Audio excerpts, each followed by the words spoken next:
see if I, hey, there you go. So we're on a wonderful morning. This is a beautiful morning here, and I'm looking forward to this interview with someone special. Just to give a little bit about Dr. Edith, you say it, Abunte Chan? Perfect. Very good, very good. Yes, yes, you've been doing a lot of stuff, and I'm so happy to kind of be sitting in front of you. You come with you are a Harvard graduate. You are an author, a coach, a teacher. I love this, an explorer. I love that, and nature lover, right in my heart. But you became a holistic medical doctor, and I want to talk about your background, and then of course you are a mama of two little ones. So welcome this morning, Dr. Edith. Thank you. Thank you. Thank you so much for having me. And to the audience, thank you for having me in your car, in your living room, in your kitchen. It's a big honor to share these moments with you.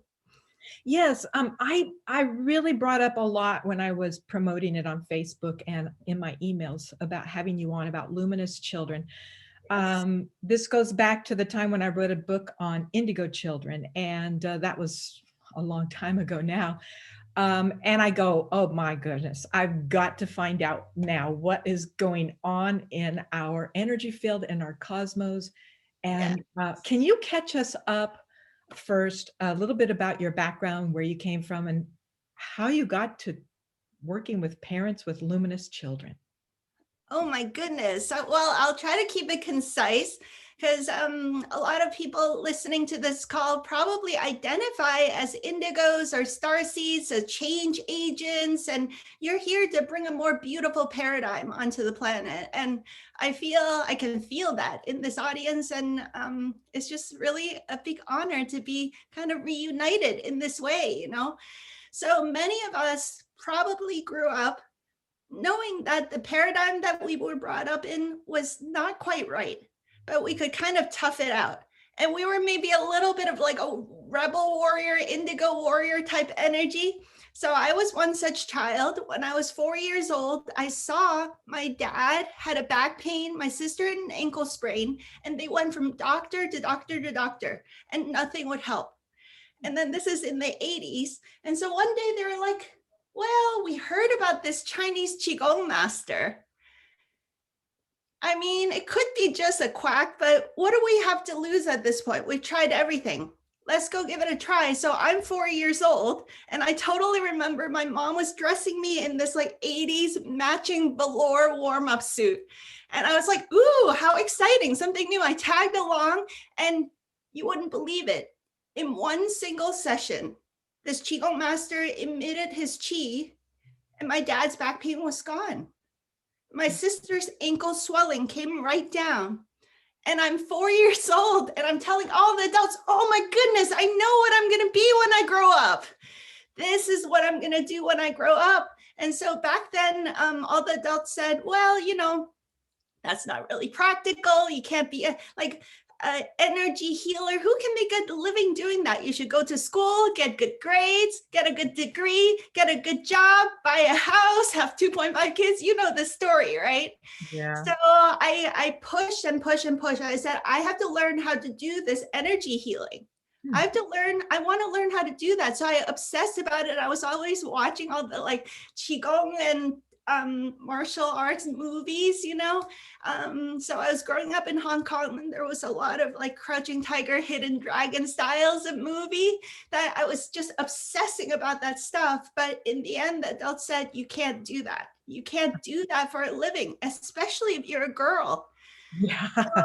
Yes.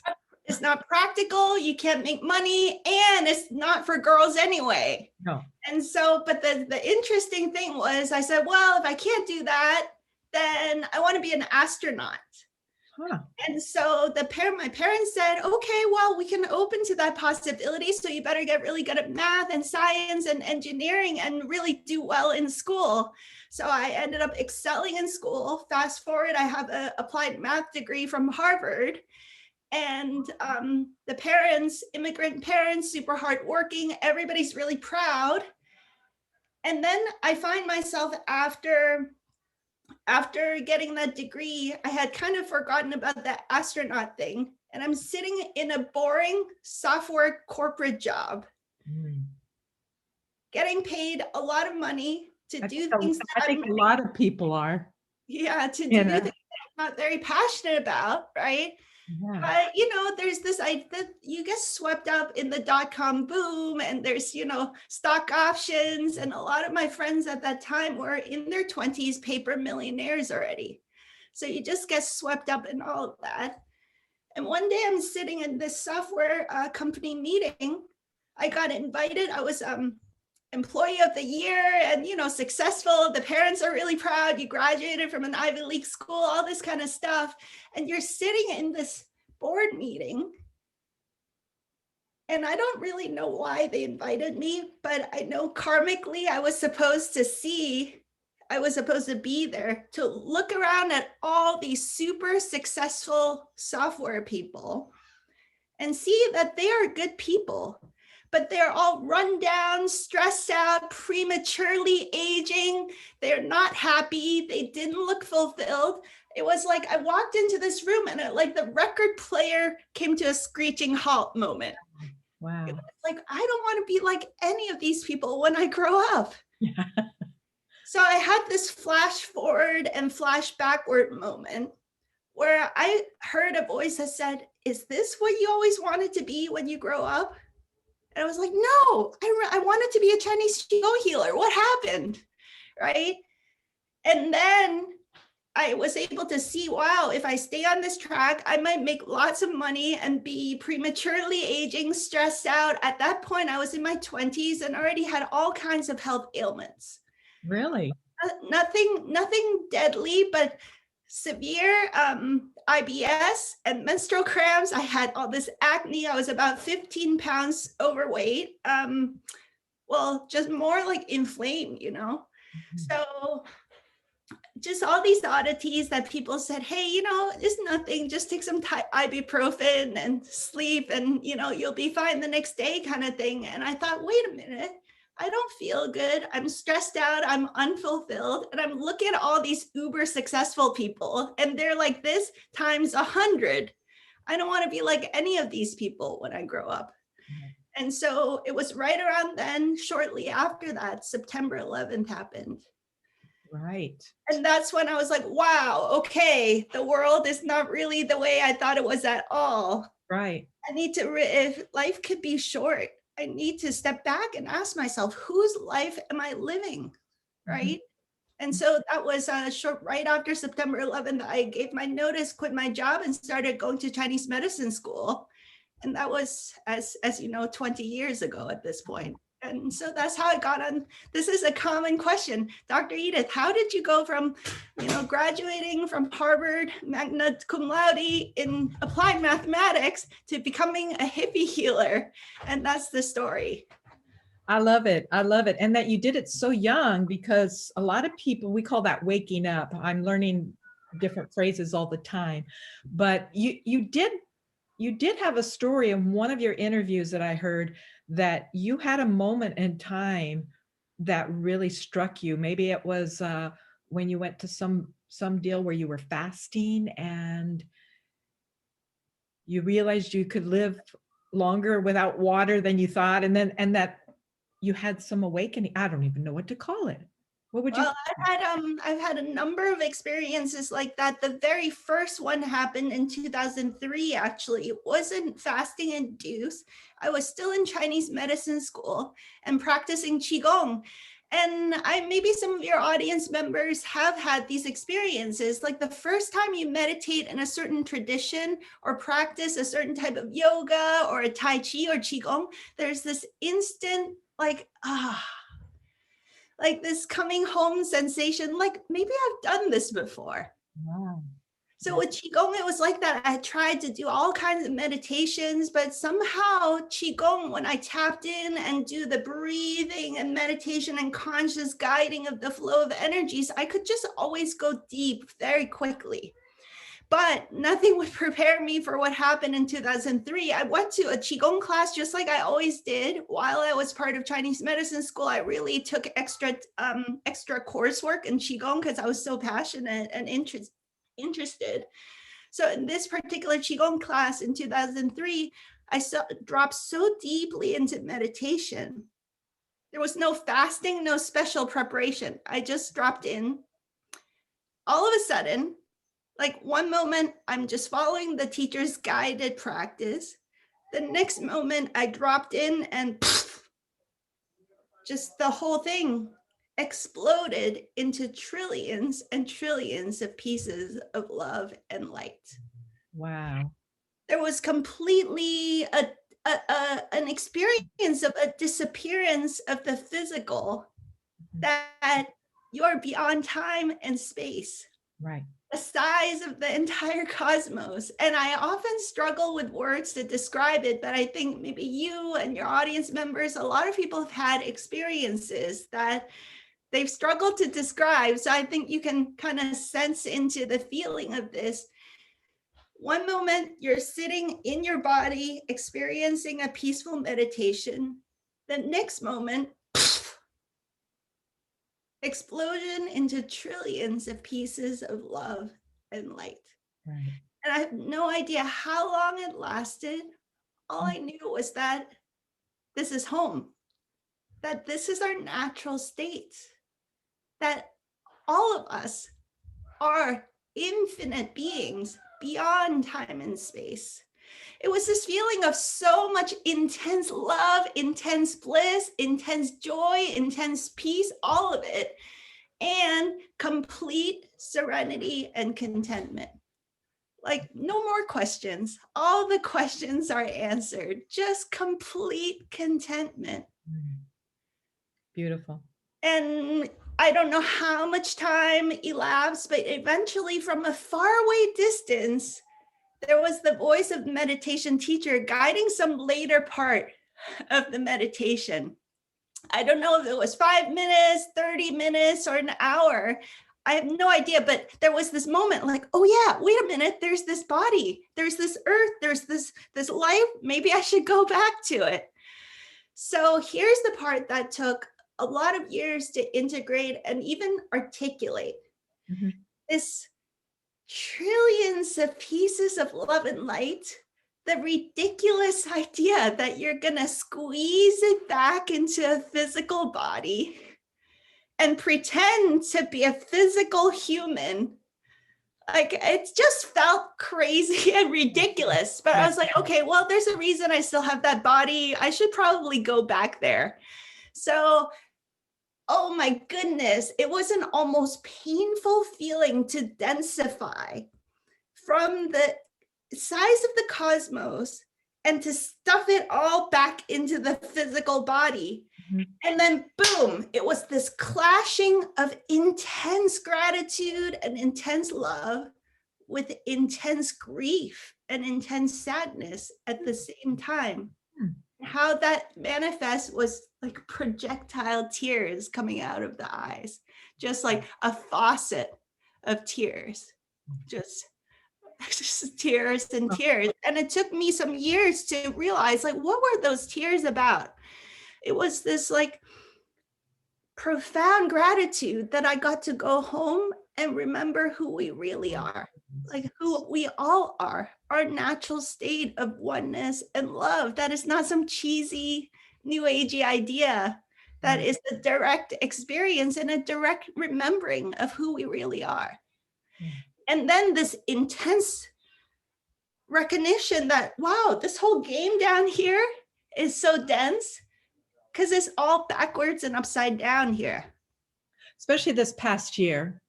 Yes. This has been the worst.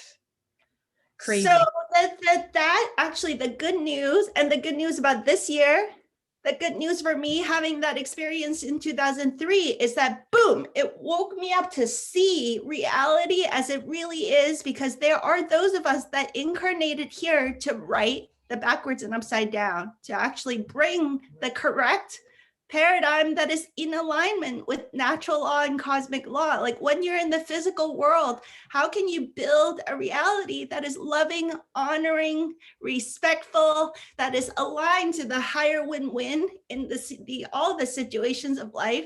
That was in 2003 when that happened, it just blasted everything for me and turned me into a seeker. I started reading thousands of books and doing deep meditations, going on retreat. And some of those retreats that you might have heard me get interviewed about, where I went in a prolonged darkness, for example, prolonged fasting. I did all these things because I wanted to integrate. Like, how is it possible that our natural state, I knew with absolute certainty that our natural state is complete unconditional love and complete peace and joy and contentment. That's what we naturally are. But here, there's all this divisiveness, all this war, all this suffering, all these weird paradigms on this planet that make absolutely no sense. How could it be? Right? So I became a seeker, just like I'm sure all the audience that's listening to this, right? If you're still interested in this conversation, that I know that we are of the same heart, that we are here because we are very sensitive and intuitive people. And that's a gift that we need to hone and cultivate so that we can use that sensitivity and intuitive skill as a superpower to help us bring forth beautiful new solutions and new paradigms that are actually in alignment with our highest truth, with our highest divine purpose. So fast forward all of that, it became many years, couple of decades of deep meditation practice, deep inquiry practice, a lot of soul searching. It took that many years to start to integrate all those layers, right? And I think with this new paradigm that you were talking about, and how I got flipped too in a deep meditation and came out of it and went, all of this stuff around me is not real. It's not real. So if it's not real, then what? And then I started as a seeker. But this is a great segue into the luminous child, because now we're talking about something that you dropped into, and I love your work.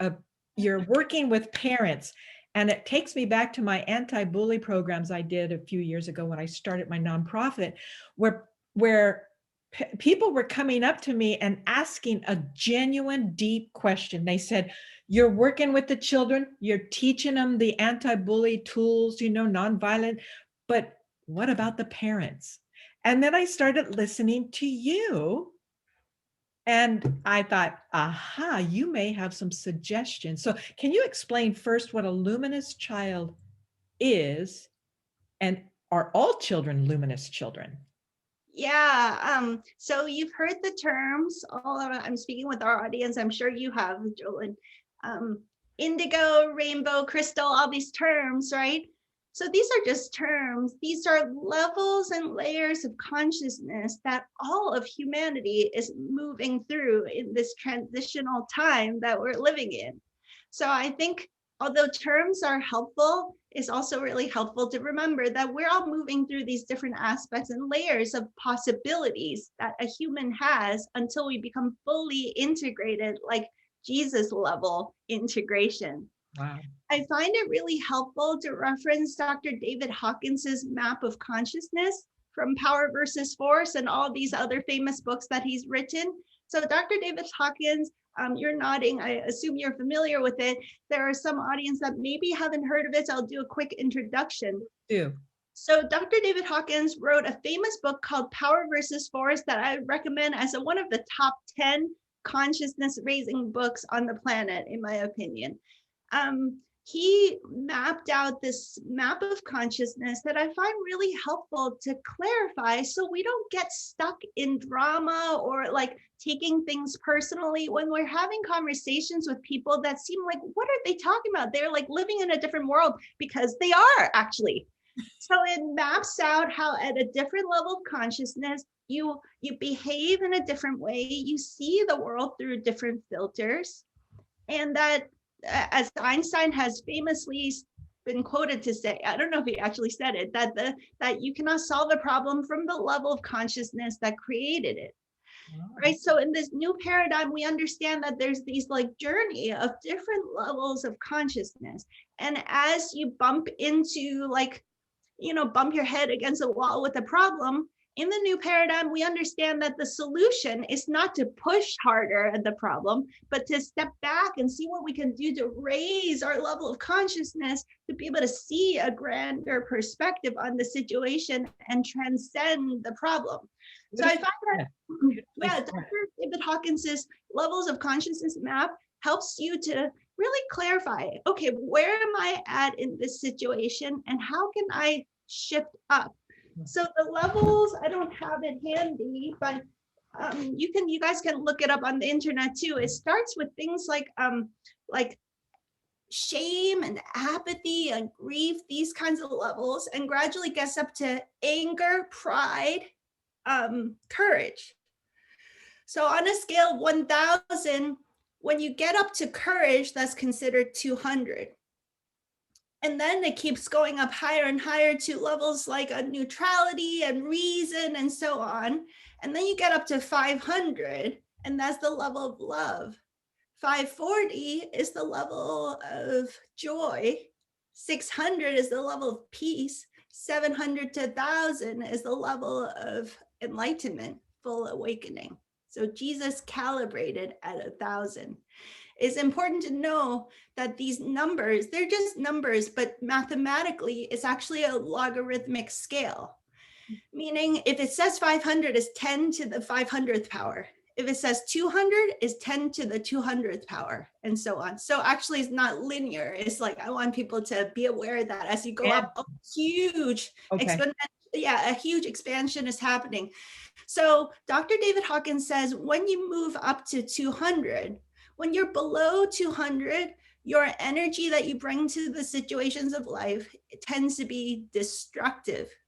It tends to be like, he calls it force. It tends to be like you're pushing and forceful because there's no flow in your life. So you're always going to have to be really pushy to get anything done when your consciousness is below 200. But when you get up to 200, the level of courage, you start to be like, I'm interested in personal growth and spiritual growth. I'm going to work on I'm going to courageously step into some really empowering solutions now. I'm going to learn about relationships, meditation, financial planning, take better care of my health. So from 200 to 500, you're on a journey of personal and spiritual growth. Then at 500, you reach the level of love. And this is why I really want to articulate this for our audience. At 500, another big shift happens because your life is dominated by love. Mm-hmm. You're leading from your heart in all the transactions of your life, right? So then magical, beautiful synchronicities start to happen for you. And your life is dominated by flow and alignment and synchronicities. And you don't have to plan and strategize and like do so much of the, there's all the personal growth work has been really important to get you to that point. Right. But once you get to that point, there comes a time where maybe your audience can relate to this. There's some personal growth teachers or books or systems or frameworks that really work for you before. And then there comes a point that is integrated and you're like, I feel like I'm outgrowing that teacher, or I feel like I'm outgrowing that paradigm or that framework or that toolkit. It was really helpful and empowering. And now it feels too rigid and it feels too limiting to me. So that could be a sign you've gotten to the point where you're ready to break free from that it was in some ways a crutch that helped you to get to a higher level and then to permit yourself to also expand beyond that tool. So at the 500 level, that starts happening. Yeah, I think that reflects back to books or movies where you watch something or you read something, then later you come back to it, a totally different view. I've had that happen. And I've scratched my head as to why. And yeah, that's a good point. So we can have total gratitude that those tools, tactics, and strategies on our personal growth journey was perfect at a certain time. And then now is perfect to with gratitude, let it go and move beyond it. The reason I'm bringing this up is because this new paradigm of these new children coming in, they're coming in at the 500 level. Whoa.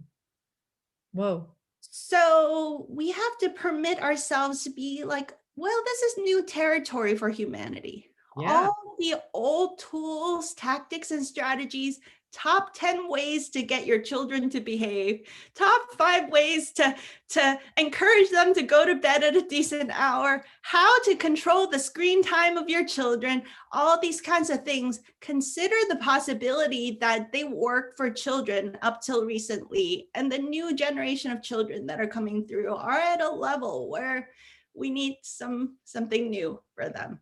We do. And above all, if parents are vibrating down here and these little ones are here, how does a parent cope? Because they're going to go immediately and be triggered by their traumas and be triggered by how their parents brought them up. That's got to be a crazy world to try to. You work with these parents, huh? Yeah, we have a coaching program, and it's relatively new. Actually, things are exploding right now because of the intensities of what's going on in the world. A lot of parents are like, wait, it was 2 weeks to flatten the curve, and now you're still doing what with our children? It's such a big hot mess in the school. Okay, I'm going to have to figure out about homeschooling. I've been homeschooling anyway, and you notice that, wow, when you spend more time with your children, or honestly, some days you feel like you might be, quote, neglecting your children and feeling all guilty, but then they're over in a corner building extravagant engineering projects out of cardboard because they're like, quote, bored, right, in the house, and they're doing these Da Vinci level inventions, and you're like, wait a minute, my kid is pretty awesome. You're watching all this unfold and you're asking, okay, maybe there's a higher win-win that's available here. Maybe it's time for me to consider, should I or should I not put my kids back in school? Maybe there's a better way where I can collaborate with local like-minded families to do a much more flexible, fluid, honoring, and customized learning journey for my children that isn't so schooly anymore. Like that my child is thriving when they're just like self-directed, interest-led, learning the way that they naturally, the inner curriculum that is already within each child is permitted to blossom, because it's not so rigid like in the school system. Now you learn math, now you learn science, now you learn English, bell. Okay, you were interested in English, sorry, you got to close the book and get on to the next subject now because the bell has rung. This rigidity is just what a way to squash all of our children's genius and creativity, right? I know I'm preaching to the choir because you have a very open-minded audience, but this is the time where we can just start from scratch, be open to beautiful, creative possibilities that is way more awesome and amazing than we could have ever dreamed. This is the opportunity that's available right now. Yes, yes. You have a term that you've been using called unschooling, not homeschooling, but Right. unschooling. What exactly does that mean to you? Okay, well, I'm actually still new to all of this because my boy is 6 years old. How we got on this journey is like this. I should probably backtrack to say that my husband and I weren't even planning to have kids. Okay. So we were freedom loving hippies. We loved our, traveling. We loved our independence. And then in 2013, I came back from a meditation retreat and actually dragged my husband to the countryside because I wanted so much more stillness. And so we moved out of the city, and while living in the countryside, this sounds like a big tangent, but it will answer your question in a second. While we were living in the countryside, I was meditating so much better, so much peace, so much inspiration. And that's how I was able to write my first book, Super Wellness. And all this inspiration was channeling through. And whenever I was meditating or in my dream life, starting in 2013, month after month after month, this baby kept showing up in my dreams and meditations and educating me about this new generation that was coming through. Wow. And so some of what I share now came from the training I got before I even became the parent. So that's the information that is coming through. And in my new book and in some of these workshops is inspired by that. And he explained in my dreams and meditations that, look, I know that you guys don't want to be parents because you have a really clear idea of a paradigm that you don't like. That is absolutely true. This whole like sit down, shut up, authoritarian, you got to go to school, get good grades, and all this stuff that neither my husband nor I resonate with is a paradigm that we didn't want. And we hadn't seen other alternatives of parenting. So we were like, well, we just don't want to be parents then, because we don't want to be in that paradigm.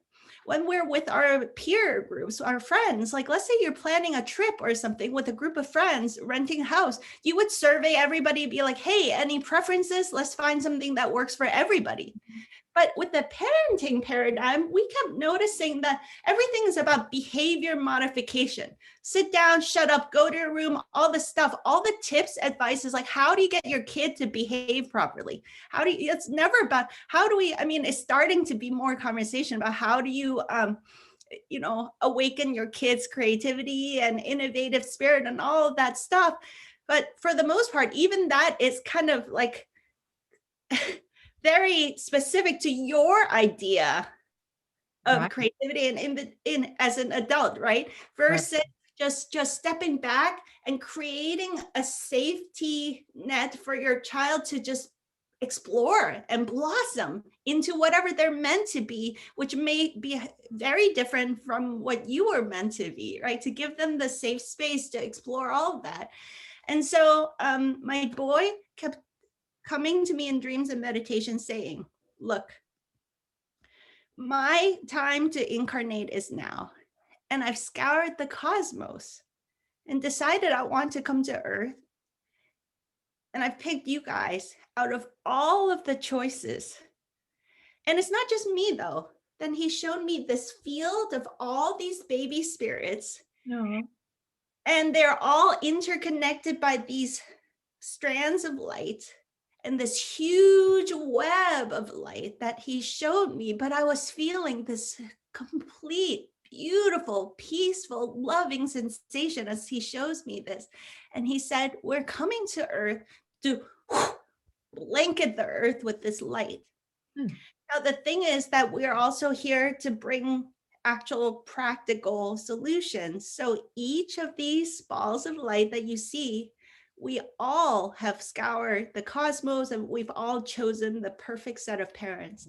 And the permutations and intricacies of how we each chose the perfect parents for our Earth journey and the timing of our arrival and incarnation and how we might be in certain communities, certain geographical locations to bring forth this new paradigm in different ways and be in similar communities together. And when we grow up, be collaborative in our solution making is so precise, so elegant, so intricately planned. He said, there's no way I can show it to you properly. You just have to let us come in and show it to you when we are here.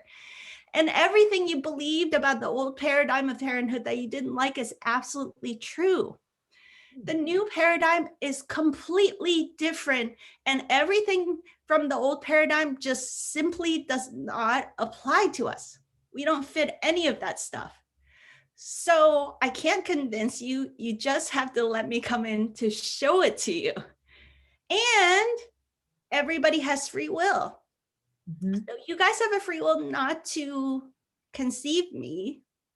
But just so you know, you're not just conceiving me, and he like highlighted his ball of light, but you are choosing to be part of all of this, the whole web work. Wow. And he said, if I don't get to incarnate through this plan, then he disappeared. The whole scene, he disappeared it. And he said, we'll just all go back to the drawing board because all of this is part of the plan. So he was like, no pressure or anything, right? So I'm like, oh my goodness. So this happened over the course of months. And then I started telling my husband, and my husband's like, la, la, la, la, la, I don't want to hear it. I'm not ready to have children. But in the end, our boy also appeared to him in a dream. Ah, During a yoga class at the end, when he's in Shavasana, he dropped into a dream state and they had a communication. And that's when my husband was like, all right, I think I could open to this. And so in the end, it was kind of funny because the baby energy got so strong all of a sudden, like the baby has to come, that has to come. And then my husband like wouldn't even touch me with a 10-foot pole for a couple of months. He was like, I don't know, I gotta like get really clear about it. And then at a certain moment, we knew, we could feel it was the right moment. And so our child was conceived in one go in a what a conscious. beautiful story. Oh my goodness. And it feels so intuitive, but that you were open to it. You were open. I mean, it's so now you have a 6-year-old and a 1.5-year-old. 1.5-year-old. Oh my goodness. So our 6-year-old has taught us a lot, but our 1.5-year-old has taught us a lot too. So when our 6-year-old was about 3.5, he started articulating different things. Two big things that I want to share. One is that he was in a beautiful preschool that was all organic, nature filled, and just like indoor outdoor arts and crafts, just like they were supportive of organic, gluten-free, paleo or vegan diets. Like it was just like the perfect place, right? And still, when he was able to articulate, and he was only there 2 days a week, he said, Mama, I don't like it that they tell you to pee-pee and poo-poo when it's pee-pee and poo-poo time. Right. I don't like it that I'm not hungry when it's snack time and they say sit down and eat a snack, but maybe later I'm hungry. I just want to eat when my body says hungry. Ooh, so in tuned. So in So tune. I was like, well, yeah, okay, we're only there 2 days a week. I just kept being like, but it's so good. It's like, so there's so many other good things about it. And then gradually got to a point where by the time he was 4, he refused to leave the car. And he said sometimes he started articulating that sometimes he's really into like building blocks or something, but then they don't have a bell at preschool, but it's like, all right, you guys, we're going to go over here and do story time now. But he was like, but I was still like immersed in this block building project. Right. So he was like, I have my own internal rhythms that I have to honor. And I need you to support that. Please. I cannot leave this car. I'm going to go home and do my own. Like he was so strong about it that basically in the end, we had a talk with the head of that school, and the teacher was like, yeah, you're right. This kid is like really would do great as a homeschooler. Like he'll do great once they're able to convince him to do another project. He's like really engaged in these projects. So he gets a lot out of it. But I discovered that when we took him out of school, he got even more out of just being able to immerse himself deeply and fully, the kinds of stuff that he would build. And I was like, wow, okay, I'm starting to see now. And then when he was about 3.5, he would just, he started telling us about what he remembers from what he calls his space before he came to planet Earth. Ooh, yes. He tells us so many things about how it all works. And oh my goodness, I could just talk with you for a whole hour just from the stuff I've learned from him about that. But part of it is that he says, hey, Mama, my sister is still in space. She has to come now. My sister. And so he just kept like pushing us that he had a sister, and his sister was conceived when he was 5, because we felt like, okay, we're like homeschooling, and and both of us have work that we are really involved with, and so we weren't sure we had space for a second child. But by the time our boy was 4, he started really pushing for this. Like, it's a sister, she's in space, she has to come now. Wow. Time has come. And so we were moving houses, and he kept saying, okay, when we get to the new house, my sister will be in that house. Then we got to the house, he said, my sister's still in space, please bring her here now, all this kind of stuff. So lately, some of the really fun stuff that he says is like, Mama, on planet Earth, some people are confused about how to make a baby. Really? So you know how some people are like, oh my God, how are you going to tell your child about, like sex and conception and all this kind of stuff, right? Yeah. Our boy said, some people on planet Earth think that the mama and baba kick their peepees together and that's how you make a baby. No, no, no, that's not how it works. How it works is that first in space, there's a space baby that looks on these screens, and then they decide to pick you as the mama and baba. Mm-hmm. And then they'll come to talk with you in your dreams and just make you feel that it's time to have your baby here. And then that will make the baby will make the mama and baba want to kick their peepees together. And that's how the baby is made. If there's no space baby, there will be no Earth baby. That's how it works. People on planet Earth need to understand that. And I said, well, I work as a Chinese medicine practitioner in the clinic. Sometimes I work with couples, wonderful couples that would make amazing parents, but they're not having the easiest time conceiving. So I asked my boy, like, why do some of my patients that are such nice people have a hard time?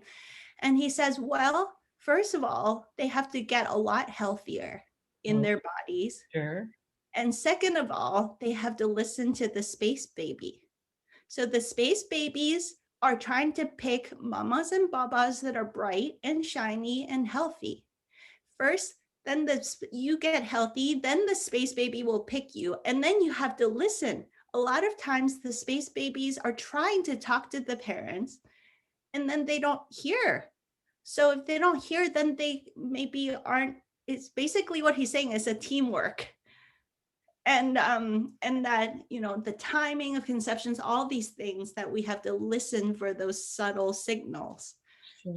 And that is Well, not there's just some parents that would today, you'd think a lot of people will say that they shouldn't have had children. You've probably heard that reference, and it's very heartbreaking because those children do indeed have a tough time.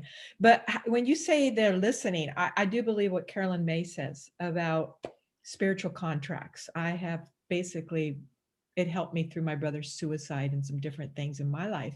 And with I just talked to a younger student that came by yesterday, and she's struggling in life, really depressed. And I said, you are really needed on this planet. You are so needed. And I don't know how children, but I did it myself. We detach, we forget who we are and what we are, the love.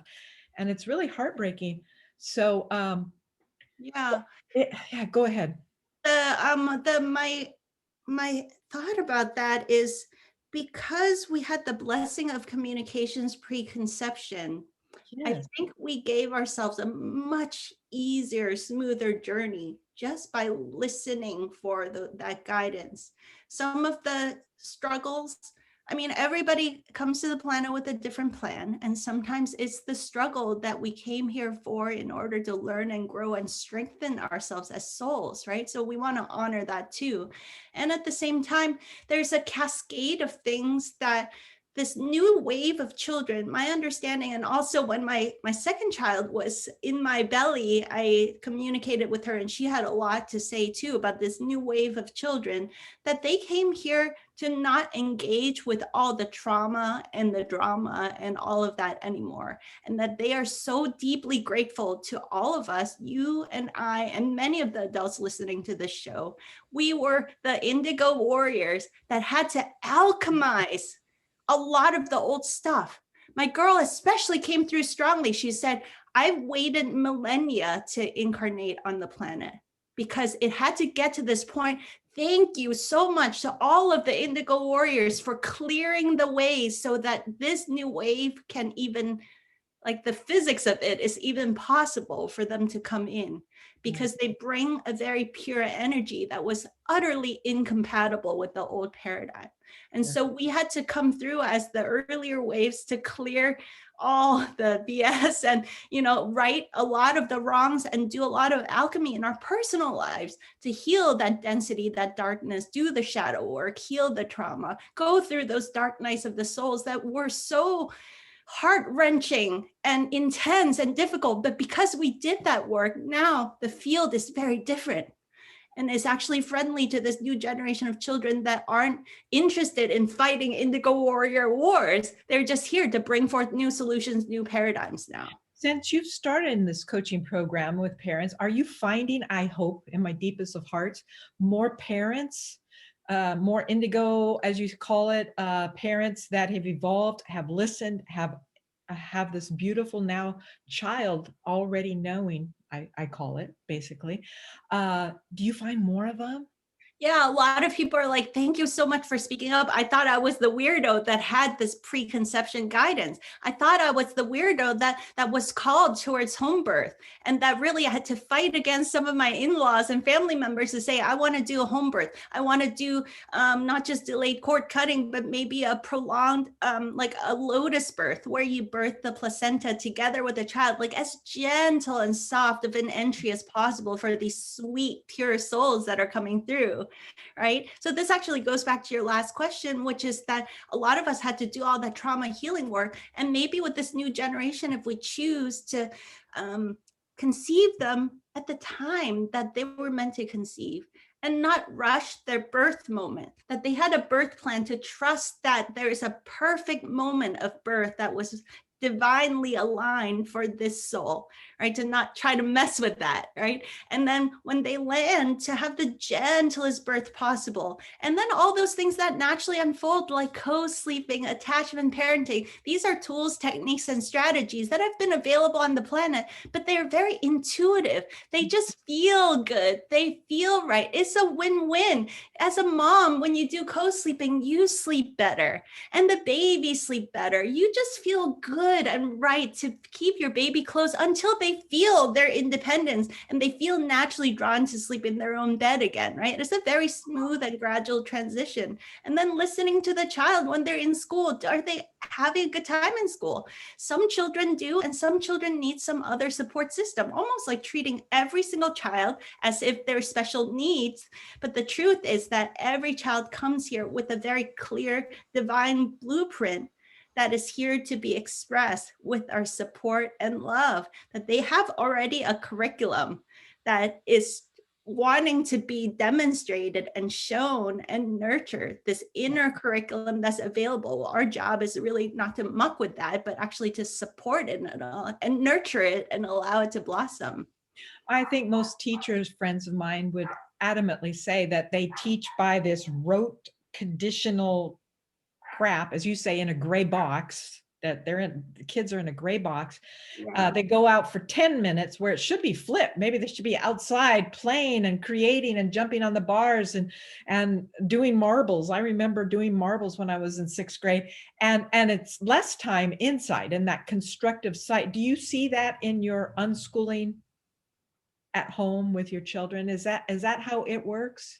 Well, actually, it's very fluid. And some days my child gets really, so a big question is, we love nature time, of course. Like we love all the Waldorf stuff, the wooden toys just feels so good. Also the Montessori toys that are made of high quality wooden constructions. It just feels fun and good to hold in your hands, right? And so we love all that stuff. And we do still have some nature education programs that we have as part of our journey.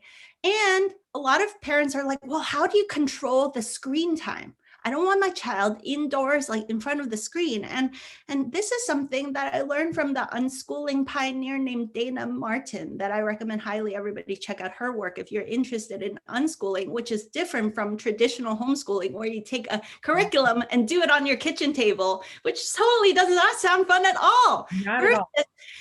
Like accompanying your child, facilitating them, like, hey, honey, what are you into right now? Do you need some help researching it? Within whatever budget we have, let's see what tools we can give you to explore the passions that you have, right? So these days with the internet, it is how we research a lot of things. Right. My child, who I was never able to get to write ABCs, decided one day to start a pear store from the pears that on in our backyard tree.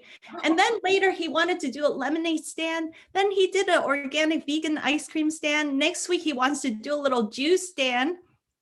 And so all of this involves him learning to read and write and do a lot of math, right? And so just like that, he's able to write all of his alphabets because he is serving a purpose. So this is how unschooling works. Now this is interesting because you're not giving them at a certain time to learn the ABCs and memorize them and then put them into sentences and constructions of words. You're talking about this child decided when the time came innately. Well, this is very different. Yes. So this is how I am so confident that every child is coming here with an inner curriculum, an inner rhythm, an inner time clock where they're supposed to activate into certain skill sets. And I think this is maybe some of what Rudolf Steiner was tuned into in terms of he's really educating the world about there's a certain time and rhythm, and don't even try to educate your child to learn to read and write until they're 7. That maybe that's just not necessary. Like, let them be exploring in their imagination and play more games and be outdoors and study how nature works, right? So, but with my child, he wanted to go on the computer and research different projects. So now, some days he's like, Mama, I want to do this electromagnet project. Can you tell me how electromagnetics is spelled so I can type it? So he can type it on the computer, and he does research and he watches these shows, like Science Max and Brave Wilderness and all of these really cool shows, all out of his own passions and interests. And we were at the park selling his ice cream, which is $2 each. And this guy who was at the park was like, okay, kid, $2 each. Let me have 2 of them. Here's a $20. And then he just like right away gave the guy 16 back. And he was like, how old are you? You just did that math just like that? He was like, yeah, 20 minus 2 times 2 is 4. So 20 minus 4 is 16. Here's 16. And how old are you? Are you 8 or 9 or 10? He's like, no, I'm 6. And where do you go to school? He's like, I do homeschool. How did you learn that? He was like, well, I just did it. I don't know. So these are the things that happen on the daily. And I'm not saying it like I'm a proud mama. I am a proud mama, but this is happening all the time with unschooling children, because they're given the full permission to allow their interest to blossom, and it's in alignment. Like the math was in alignment with his, lemonade stand or ice cream store, which is in alignment with him saving up money to buy cool toys. Yeah. Like, he's so motivated to do his accounting. He's reading a Rich Dad, Poor Dad, Robert Kiyosaki's book for kids about how to like build a better business, all at 6 years old, right? Oh gosh. All this stuff happens naturally because they're supported to learn whatever they're interested in. It's all aligned fully with their passions and interests, which really breaks my heart about my own upbringing, that my interests and yours, maybe so many of us, are like squash is like, sit down, shut up, go to school. And our passion for interest, we are innately lovers of learning. We love to learn. And what a way school squashes that passion, right? Okay. So we've never had to do any rigid like curriculum design or anything. When our child is interested in something, then we support it, including allowing him to research things on the screens, on the computer. Mm-hmm. And then I'll just check in like, hey, honey, I'm done doing my work in 10 minutes. Are you done watching your show over there? Should we go to the trails? And he's like, no, there's 15 more minutes to my show. It's like, okay, honey, we can wait till your show is done. And then we can go for our trail hike. Does that sound good? Okay. So there's no pressure. If we try to control something, then rebellion happens. Then it's exhausting. You got to police on it constantly, right? But like a cooperation of an equal status, which is definitely not in this paradigm. It's always the looming parent, the big balloon kind of, no, you cannot do that, And it's like so many things like that I think talk about the bullying, right? Because we don't bully at home, because we have an honoring, respectful, win-win relationship with everybody at home. Right. Our children go out into the world in situations where somebody acts like a bully, Mhm. and they just don't engage. They're Mm. just like, what an alien. Like, who does that? Yeah. Right. And so many interesting things. Like one time when I guess my boy was only 3 at this point, but my husband was like not helping out with chores. I don't know. I was cranky at him and I was speaking to him not very kindly, like not in kind of a cold tone of voice. Yeah. And my boy just came and hugged me and said, Mama, you're talking to Papa like a stranger. And Mm. he just hugged me. And then that was it.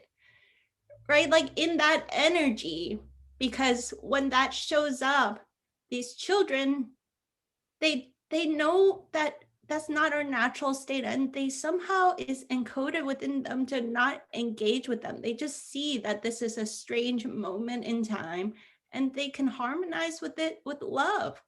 And Mm. when they engage with, for example, when we're in the store, like, there's different checkout counters, he can be like, oh, I want to go to that guy because he looks happy and fun. And that guy doesn't look happy and fun. Can we go to aisle 3 or, register 3? Like he can just sense from afar, being an energetically sensitive being, these kinds of things. So if somebody brings a bullying kind of energy, in this paradigm, these children may not even get into those situations to begin with because they're so intuitive and energetically sensitive. So there's a different kind of street smart that they can bring, because especially those of us as parents, that we support them in honing that intuitive and energetic awareness. Sure, sure. Wow. So you've got quite a bit of stuff on your website. I'm so grateful for that. And you have a coaching program structured for parents and you said here grandparents. I think that's great. Get the whole family into this. There's I might be saying his last name wrong. I've been listening to a Dr. Polensky or sorts, and Mhm. he's been Very. stating, ask questions of your child. Don't answer it. I really have never heard that in such an eloquent and beautiful way. And it sounds like a lot of that is what you're doing. You're asking the beloved, the little one, is this a good time to leave now? No, I have 15 more minutes. Okay, we can work around that. That's really different than answering them with asking the question and answering it for them. Oh You- my goodness. And for all the parents and grandparents out there, you're going to love this. When the child asks you something like, how does this work? Why is the sky blue? Pause before you answer the question. Ask them why they think the sky is blue. yes. Like with the COVID, when it was 2 weeks to lockdown, and I was like, honey, what do you think about this whole germ situation? And you know what he said? No, what? I love it. He said, Mama, I'm not scared of this germ, but I guess some people are. But, I think maybe I will be, he was 5 at the time. I think I might be like 7 when it's over. I was like, no, they said 2 weeks to flatten the curve. He's like, well, I don't know. Maybe, I think maybe it will be like, I will be like 7, 2 years from now when they forget about the germ. So this is the stuff that if you just take Yeah. a pause, instead of trying to bombard your child with your perspective, Mhm. take a step back and ask them what they think about what's going on in the world. And you might be shocked and surprised by the kind of things that they're tapped into, the knowledge, the wisdom. And then the next moment, they might have a meltdown because they have low blood sugar and they need a snack, or they're really tired and cranky and need a nap right now, right? Like they do the things that children do. But in those moments, if you allow the opportunity, the magic, the beauty, the learning and growth that's available for us as adults is so ginormous and so beautiful. I'm just excited for you guys to open to explore that together with me. I am too. I want to see this generation. I'm a big lover and proponent of healing your body, healing your mind, the whole thing, the body mind connection and the heart or the soul, whatever you want to call it, the planet. I do interviews all along those particular subject lines. And I think what really caught my attention, to be honest, was the blindfold perception, because it brought back a memory when I was a kid in bed. I didn't want to get up and turn off the light to go to sleep. And I remember trying so hard to just use my mind innately turn it off, turn it off. I don't know what kept me from it, but I have seen the video on your website of your son. I don't know what age, but reading completely blindfolded. And that I was like, I know it could be done. I don't know how. Yeah, so we watched this documentary called Superhuman. I recommend highly for all the Right. parents, families out there. It's called Superhuman. I'm spacing out on the interviewer's name, but she has some really amazing intuitive gifts. The documentary showcases a little bit of her abilities being demonstrated and scientifically validated, but she brings complete beginners to learn some of these skills. And then she goes around the world traveling and looking at, a whole handful of different schools and systems and teachers teaching children's and adult alike to learn different skills like blindfold perception, remote viewing, intuitive abilities, telekinesis, telepathy, these things that we call like superhuman, to show that actually we, even beginners, can activate into this state pretty easily if you're willing to drop in and cultivate it. It's trainable. It's our innate natural skill set as humans. It's just that we learned math, science, all these things, but we didn't learn intuition and, like all third eye activation, energy awareness, spiritual awareness, financial awareness, physical body health awareness, so many important skills to be a fully integrated human that are just not honored at all in the school system, right? So it's not that math and science and history, those aren't important subjects. It's just such a tiny sliver of the whole possibility.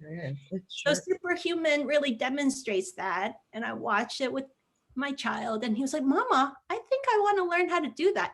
So the woman who made the film, she hosted some classes with some of the other teachers for children to learn blindfold perception. And within the first class, my child got activated. And it was only 4 short little 1-hour classes, and 100% of the children, I think they do age 5 to 12, but in my experience since then, I've seen a lot of children 5 to 9 is kind of the sweet spot where children tend to activate into this perception really easily. And at this point, my child at 6, he's practiced a few more times and he's able to read little barcodes, like the alphanumeric codes in the barcode.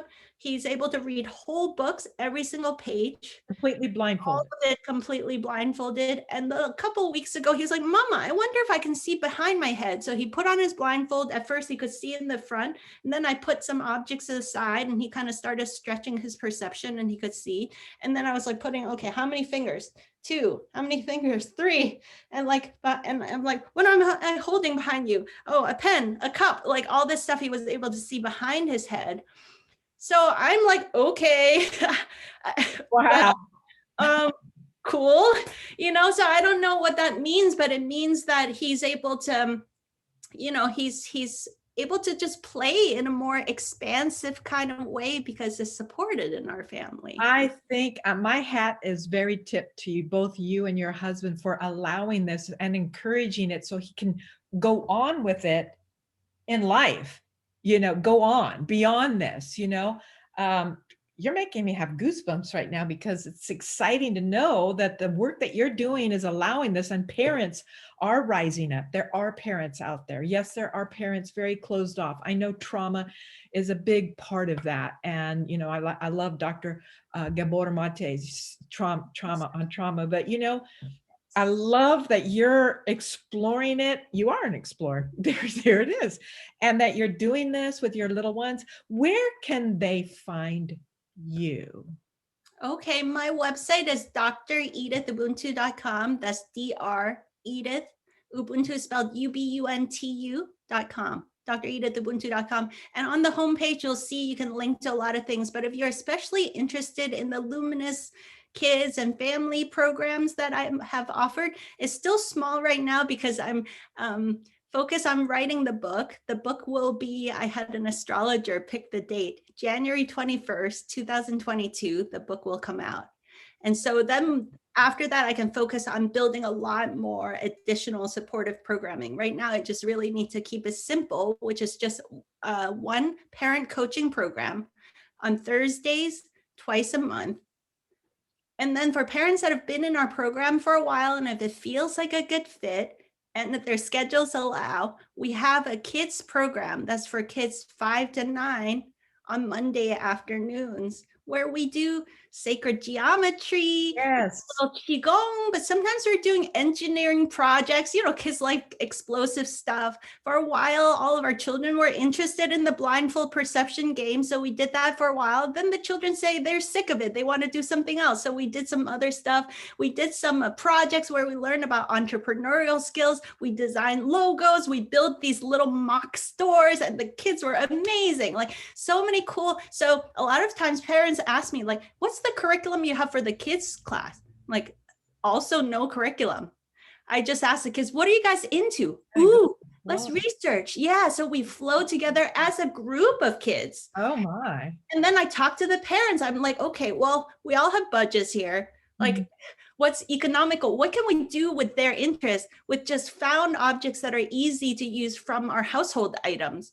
And then we just it's this magical win-win thing again with the parents, with the kids. And so we've navigated into fun projects just as the kids' interests dictate. So that's the kids program, but that's only open to parents that have already been enrolled in our Thursday coaching program for a while first. I have a question. I had a good friend of mine in Montana I met last year, and she was into some of this type of stuff back in '97. And she asked me of somebody, I cannot remember the name. She was going to send it to me, but had you heard of this person who was kind of a pioneer in it? Is there going to be availability that you'll be able to teach teachers how to do this kind of stuff eventually? I mean, after the book, of course. Are you hoping that you can get more people to teach what you're doing? I guess they'd have to follow you and watch you. This is exciting. Yeah, so I think in this new paradigm, we're talking about this I brought up the scale of consciousness from Dr. David Hawkins, because this paradigm really lives at the 500 plus level of consciousness, right? From the 200 to 500 level of consciousness, that's where we're really focused on tools, tactics, and strategies. And I totally trust, because we're living in this consciousness that is about being as present as possible, loving, like really interested in just doing. I mean, all parents are doing their very best. In this new paradigm, we do it in a way that is always aligned to the win-win. You as a parent, it's no accident that you have a certain skill set, a certain access to resources, that your child chose you as a parent because that is the perfect supportive environment for them to blossom into who they're meant to be. So there's what my child is interested in, which is aligned with some of the resources I have available, but you can do better with what you've got too. And together we can support each other in this paradigm, right? So I cannot imagine myself as being like a certifier of, I'm here to co-create together with you, all the like-minded parents. And so to the degree that I can serve and support that, I would love to. So I'm just open to hearing suggestions of how I can support people better and better as time goes on, right? We're all navigating brand new territories together, and I'm not like delusional. Like, I'm very humbled by it, actually. Like, I'm not an expert. I'm just sharing our family's journey, because a lot of people are like, wow, I'm going through similar things. Maybe I can create a supportive environment where we as parents all learn and grow together and find out what works and share and support one another, because community is so key to navigating these new experiences. And it's just wonderful that we get to share it together. I'm super excited for your work and looking forward to your book as well. What is it called again, coming out? It's going to be called Luminous Kids also. Working title right now is Luminous Kids, The New Human is Here. Ah, beautiful, beautiful. Well, I look forward to it. Okay. And again, you can check her out. I'm going to put in the YouTube link her information where you can get a hold of her. She's got a lot of goodies on her website. Again, thank you, Dr. Edith. I hope I can call you that. It's so wonderful to actually talk with you and give your time today. This is One Heart TV. I'm Jolynn. We've started a new Patreon where we're trying to build a community of people where you have a safe place to talk about these kinds of subjects. So join us for $5 and you can get some different kind of videos on our channel there on YouTube, One Heart TV, or go to oneheartinfo.org, where all our videos are going to be located. We'll do another replay of this. We're going to do another replay of this. Thank you so much. Oh my God, you've inspired me. So have a beautiful day. And thank you for all your information and all the goodies that come down the pike. Thank you, Jolyn, for having me. Thank you for all the amazing work that you've done. I want to reiterate what my child said, that this new generation wouldn't have been possible for them to be here if it weren't for all the work that you put into uplifting and brightening this planet with all the beautiful work that you've been doing. So thank you so much. Yes. Yes. Yes. Well, thank you again. And to all of you, peace, love you all. Stay true to yourself. Bye-bye.